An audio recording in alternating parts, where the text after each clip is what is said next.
It always starts the same way. She looks at you not as you are, but as who she imagines you might become.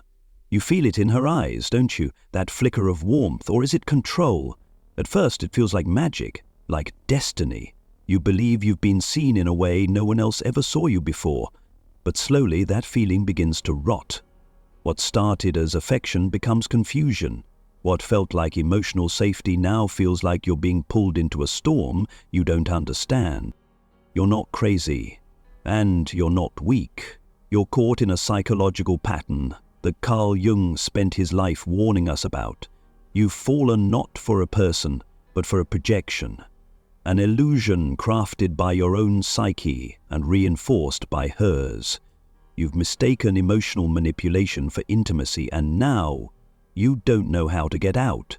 You're stuck, not because of love, but because of a deep, unconscious contract you never realized you signed. Let's start with the mask, the persona.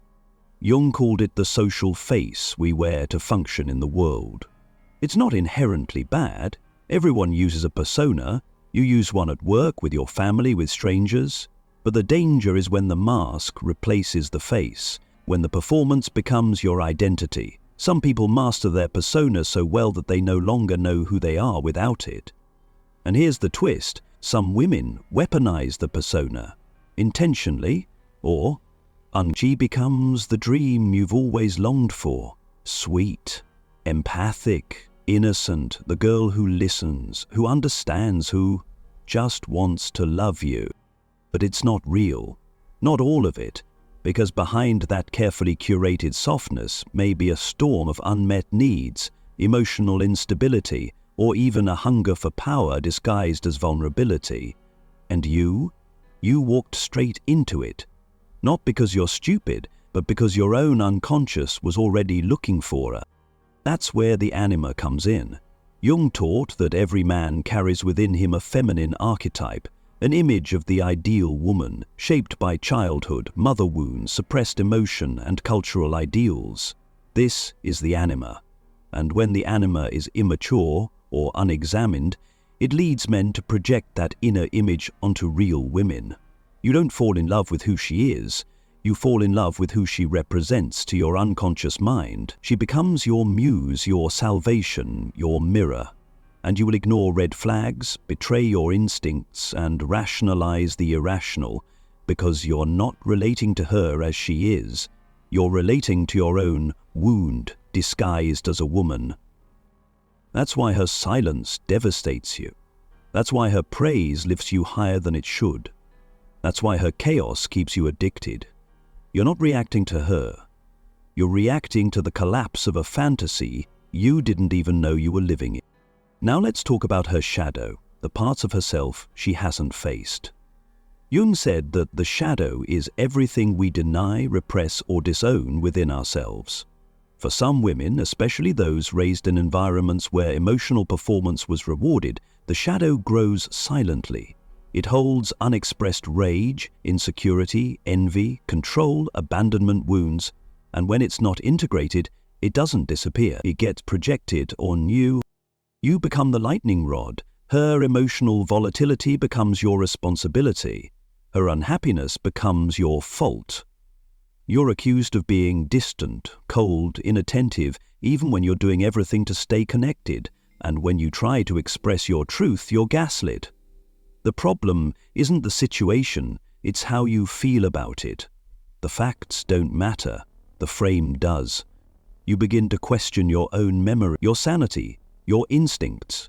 And this is not an accident, this is unconscious psychological manipulation. Sometimes it shows up as emotional highs followed by calculated withdrawal.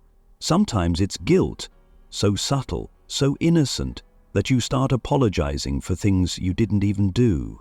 She might cry, tremble, confess her wounds, just as you're about to walk away, and so you stay. Because how could you leave someone who's hurting, right? But what you don't see is that this pattern is reinforcement. You're being conditioned, rewarded when you comply, punished when you assert, and over time you internalize it. You stop asking for your needs. You stop drawing lines. You silence your truth not because she told you to, but because now you believe doing so is love. Jung would call this a form of possession, not in the demonic sense, but psychological. You're no longer thinking freely, you are acting out a role. The good man, the savior, the protector. And it's killing you slowly, because deep down you know something is wrong. You're not at peace. You're walking on eggshells. You feel emotionally starved, but can't explain why. You become a version of yourself that's always performing, always diffusing, always sacrificing, and still, somehow, never enough. Here's the truth. When someone refuses to face their shadow, someone else ends up living it for them. You've become the scapegoat for her unintegrated psyche. She doesn't hate you, she needs you. To hold her chaos, to validate her fragility, to carry the weight she refuses to own. But that's not love. That's energetic exploitation. And it gets worse, because now you're afraid to leave. Not just because you care, but because you're trauma-bonded. You've been conditioned to associate pain with intimacy, unpredictability with passion. You've mistaken being needed with being valued. And this is how good men lose themselves. Not in war, but in quiet emotional captivity disguised as devotion. So now you're left with the hardest question of all. What are you going to do about it? You could keep trying to fix it, keep holding space, keep sacrificing your peace to maintain a connection that's slowly dissolving your identity. But let's be brutally honest, how many times has that worked before? How many times have you explained yourself, apologized, softened your truth, only to be misunderstood, dismissed, or accused? This isn't about blame, it's about seeing clearly. Because the truth is, she's not just manipulating you. You're also manipulating yourself. You're telling yourself a story, one that says if you're just patient enough, kind enough, strong enough, she'll change, she'll see you, she'll become the woman you imagined. But that woman, she never existed. She was always a projection. And the story you're clinging to is not hope, it's a trauma loop. Carl Jung warned us, until you make the unconscious conscious, it will direct your life and you will call it fate. That's exactly what's happening. You're not making choices, you're being pulled by unseen forces, old wounds, inherited beliefs, unmet needs, and calling it love. And every time you betray your intuition just to preserve the connection, you reinforce the illusion. This is where shadow work begins, not with affirmations or spiritual bypassing, but with grief. The grief of realizing that what you thought was love was really a mirror of your own unhealed parts. The grief of letting go, not of her, but of the fantasy. Because if you don't mourn the fantasy, you'll keep recreating it with different faces. Think about it. How many times have you found yourself in this same dynamic, just with a different name, different voice, same emotional pattern, same addictive highs and confusing lows? That's not random, that's archetypal. It's the anima, projected, distorted and unclaimed. You're not choosing partners, you're unconsciously choosing symbols, and until you reclaim your projection, you'll keep falling for ghosts. So let's strip it down to something raw, something real. There's a version of you, tired, quiet, but still alive, who remembers who you were before all of this, before you became the victor, before your value was measured by how much pain you could absorb. That version of you is still there, waiting, watching, asking, what if you just walked away? Not as revenge, not as punishment, but as resurrection. But walking away isn't abandonment, it's reclamation. It's the beginning of individuation, the process Jung said was the path to becoming whole. And you don't become whole by saving someone else. You become whole by rescuing the pieces of yourself you gave away to be loved. But don't expect applause for this. When you stop playing the role, the system will retaliate. She may accuse you of being cold, selfish, heartless, not because you are, but because you've stopped being useful. You've stopped validating the drama. You've stopped participating in the unconscious dance. And to someone who depends on your compliance to regulate their own instability, that's a threat. But you have to hold your ground. Because the moment you start choosing your peace over the performance, you'll notice something else. The fog begins to lift, the confusion fades, the guilt loses its grip, and you realize just how long you've been emotionally starving. That silence you feared, it becomes sanctuary. That space you avoided, it becomes clarity. But most importantly, that loneliness you thought would break you, it becomes initiation. Because here's the truth nobody tells you. Solitude is not the enemy. Solitude is the crucible where men become conscious.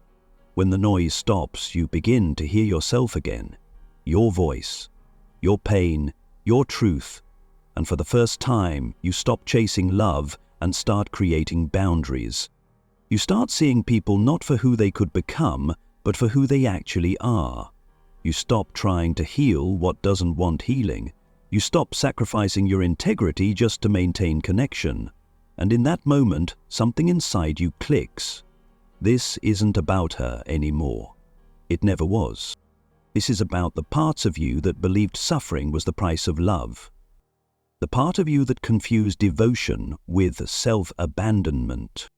The part of you that was taught to earn affection by enduring mistreatment. And that's the part that needs your attention now. Because healing doesn't mean becoming harder, it means becoming real. It means looking into the eyes of your own unconscious and saying, I see you, I won't abandon you anymore. You don't need to be perfect, you don't need to have all the answers, but you do need to stop bleeding for people who don't even know they're holding the knife. That's your work now, not fixing her shadow, but integrating your own. The need to save, the fear of being alone, the craving for validation. That's your shadow, and once you name it, you can begin to reclaim it. And here's where things shift. When you stop reacting, when you stop chasing, when you stop trying to be the emotional sponge for someone else's wounds, everything changes. Not immediately, not without pain, but steadily, powerfully, authentically. You become a man who no longer negotiates with illusion. You stop being a puppet in someone else's emotional theater. You stop giving your soul to relationships that demand your silence as payment for closeness. This is individuation. This is what Jung meant when he said, the privilege of a lifetime is to become who you truly are.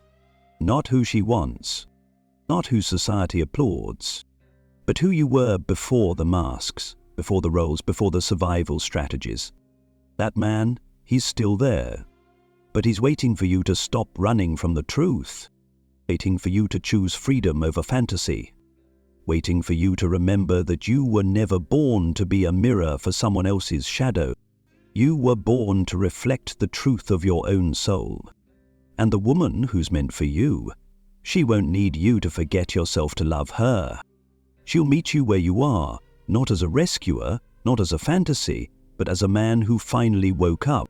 But before you meet her, before you even recognize her, you have to strip away everything that keeps you from seeing clearly.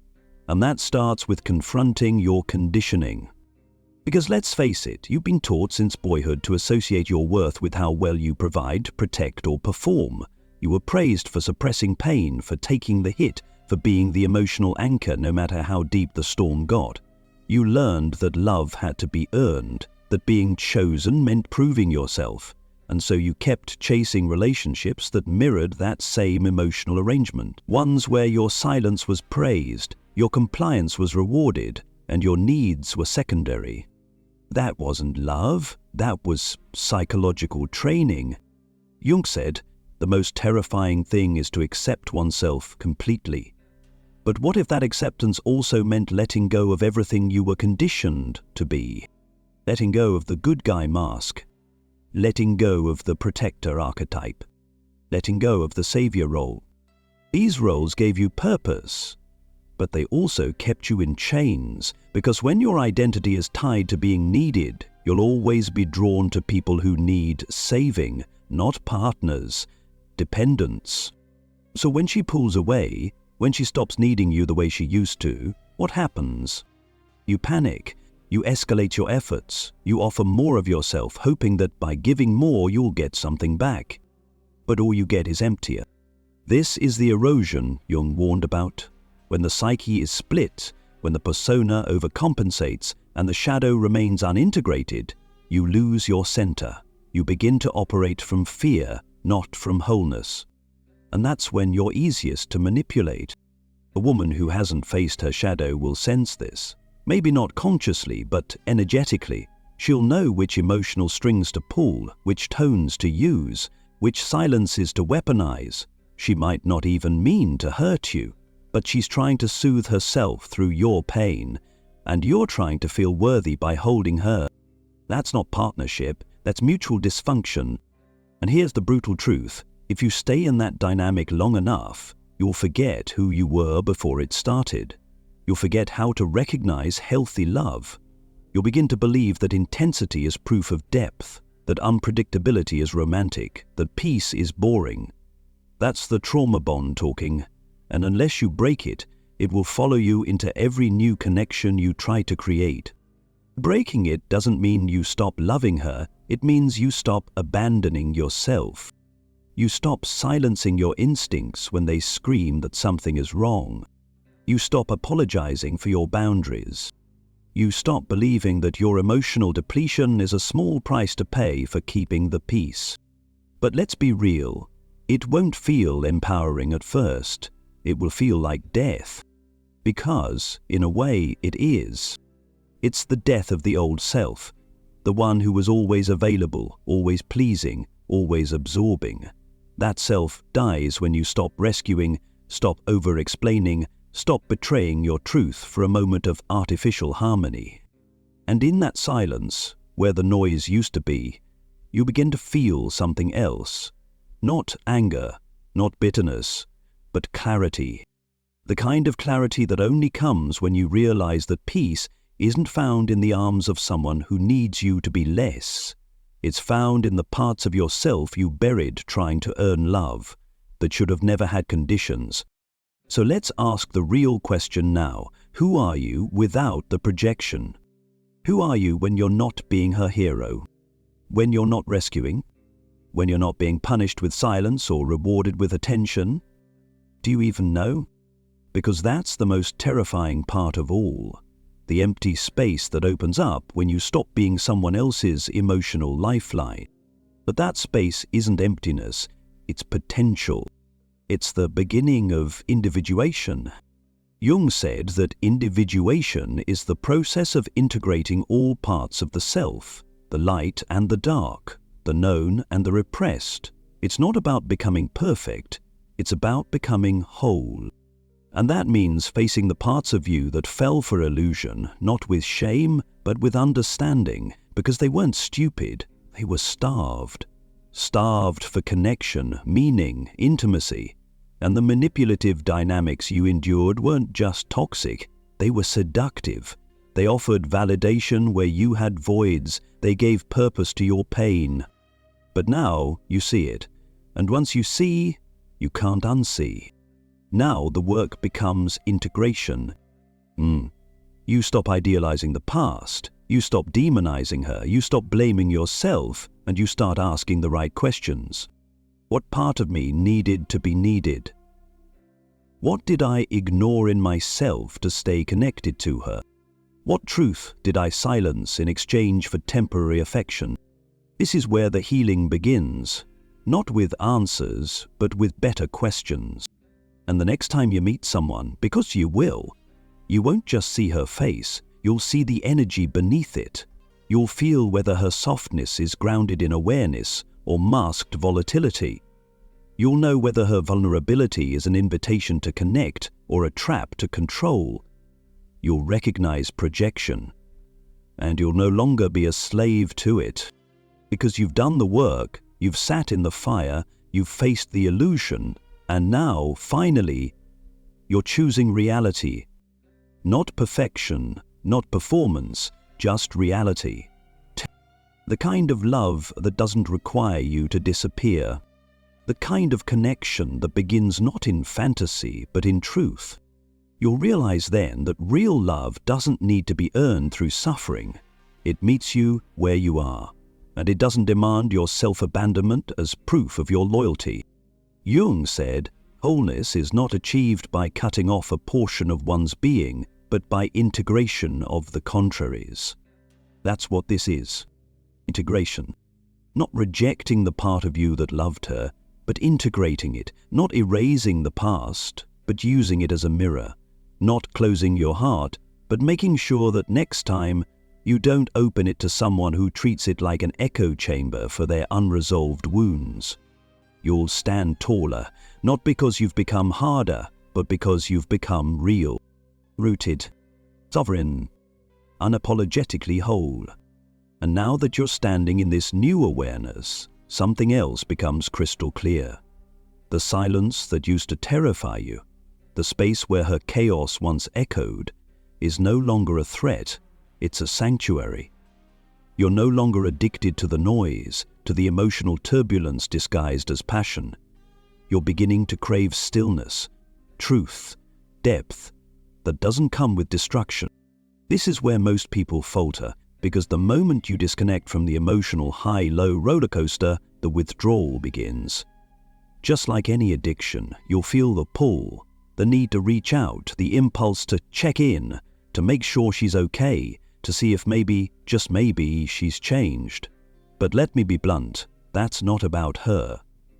That's your nervous system craving the familiarity of chaos. Not missing her, you're missing the version of yourself that felt needed. It's the wound, and the only way out of it is through it. That means learning to sit with discomfort, with the ache of detachment, with the grief of realizing you never had what you thought you did. Because most men never mourn that. They distract themselves, numb out, jump into the next situation hoping it'll be different. But it never is. Because you're not repeating relationships, you're repeating patterns. And these patterns are archetypal. The rescuer, the martyr, the savior, the one who confuses being chosen with being seen. If you don't identify the role you've been playing, you will be cast in it again, over and over. That's why individuation is painful. It forces you to stop playing a part in someone else's fantasy. It asks you to break the contract with the identity you inherited. And most importantly, it calls you to build something new, something authentic from the ashes of your illusions. So what does that look like? First, it looks like boundaries. Not the kind you announce with anger or desperation, but the kind that flow naturally from a deep respect for yourself. You stop explaining your no. You stop negotiating with manipulation. You stop believing that love should cost you your dignity. Second, it looks like reclaiming your projection. You take back the Anima image you cast on her and start exploring what it says about you. What part of you is starving for softness, tenderness, approval? What childhood imprint is driving your compulsion to be seen as the good guy? You don't judge these needs, you meet them, and when you do, something remarkable happens. You stop looking for someone else to complete you. Third, it looks like emotional sovereignty. You no longer allow your state of mind to rise and fall with someone else's behavior. Her silence doesn't wreck you, her chaos doesn't consume you. You become stable, not because you're disconnected, but because you're integrated. This is masculine integration. Not dominance, not suppression, but depth, presence, groundedness. You're not seeking control, you're embodying clarity. And with clarity comes choice. You get to choose who you let into your life, not based on fantasy, but based on resonance. Not based on how broken she is, but on how conscious she's willing to become. You're no longer seduced by potential, you're turned on by presence. And here's the final truth. Some women will hate this version of you, not because you're wrong, but because you're no longer controllable. The softer manipulations don't work anymore.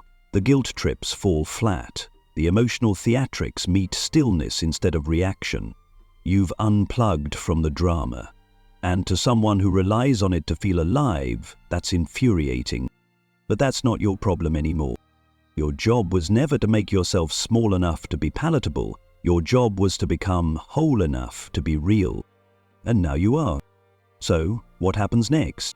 Nothing dramatic. Just life. Real life.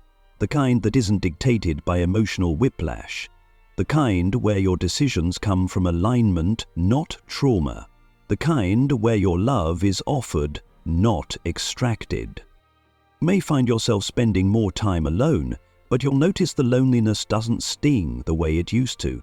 That's because your own company has stopped feeling like a punishment and started feeling like a home. And in that space, you start to rediscover the parts of you that got lost along the way, the parts that used to write, create, dream, breathe, the boy who was never told he could matter just by existing. Not by fixing, not by pleasing, not by sacrificing, but by being. You meet him again, and you protect him this time. You stop giving his heart to people who don't even know how to hold it. You stop volunteering for roles that drain your soul. And most of all, you stop apologizing for no longer being emotionally available to dysfunction. This is your rebirth. Not loud, not explosive, but sacred. And it's the kind of transformation Jung spoke about when he said, "You are not what has happened to you, you are what you choose to become." Oh, choose. Choose to step out of the narrative that says your love must hurt to be real. Choose to end the addiction to approval, to fantasy, to being the savior. Choose to become the man who doesn't fall for illusions, but who sees clearly, speaks truth, and loves without losing himself. The kind of man who terrifies the unconscious, not because he's cruel, but because he's awake. Has a quiet power in not needing to be chosen. When you're no longer performing for love, love either meets you or it doesn't, but you no longer betray yourself in the pursuit of it. You begin to understand what Jung meant when he described projection as theft. It robs you of reality, blinds you to what's in front of you, and convinces you that illusion is substance. When you stop projecting, when you reclaim your unconscious, you finally begin to see people as they are, not as you need them to be. You'll see the masks, the signals, the performances. You'll hear in someone's voice the shadow they've never faced. And you won't rush in to fix it anymore. Not because you've stopped caring, but because you finally understand what caring really means. You can't love someone by becoming less. You can't save someone who hasn't chosen self-awareness, and you definitely can't build something lasting when the foundation is fantasy. That's not cynicism, it's clarity. And it doesn't make you hard, it makes you honest. It frees you from emotional slavery disguised as loyalty. It teaches you to discern between presence and manipulation, between depth and drama, and maybe most importantly, it teaches you to stay close to yourself, even when the temptation to lose yourself in someone else feels overwhelming. Jung believed that wholeness required the union of opposites, the conscious and unconscious, the masculine and feminine, the light and the shadow. But that union doesn't happen through fantasy. It happens through fire, through conflict, through uncomfortable truths that force you to see the parts of yourself you'd rather avoid. And in that seeing, something sacred emerges. Not perfection, but integration. You are not your projections. You are not your emotional reactions. You are not defined by the women who hurt you or the mistakes you made while trying to be enough. You are the awareness behind all of it, and that awareness, that's where your power lives. From that space, everything changes. You no longer pursue people who can't meet you. You stop arguing with those who distort your truth. You stop trying to prove your worth to someone who was never trying to understand you in the first place. And the world responds, because people feel it. They feel when your energy is no longer available for dysfunction. They sense when your soul has unplugged from their games. And ironically, it's often when you start chasing that everything you were chasing starts coming toward you. Not because you manipulated, but because you align. This is the paradox of individuation. The more you step into yourself, the more the right people can find you, not because you need them, but because you're finally in the right frequency to recognize them. Real sees real. Wholeness recognizes wholeness. And when two integrated souls meet, there's no rescuing, no begging, no power struggle, just resonance. But that kind of relationship only becomes available when you stop outsourcing your self-worth, when you stop romanticizing pain, when you stop mistaking emotional chaos for chemistry. You've had enough of that. You've bled enough. You've learned enough. And now it's time to build something different, not just externally. You start showing up for your inner child. You start building discipline around your truth. You stop numbing, you stop hiding, you stop pretending you're okay when you're not. And that radical honesty starts healing the parts of you that used to believe love had to come wrapped in suffering. Because it doesn't. Love isn't supposed to deplete you. It's supposed to mirror the work you've already done. It's supposed to feel like coming home, not surviving another storm. So if you're in the ashes right now, confused, broken, unraveling, good, stay there.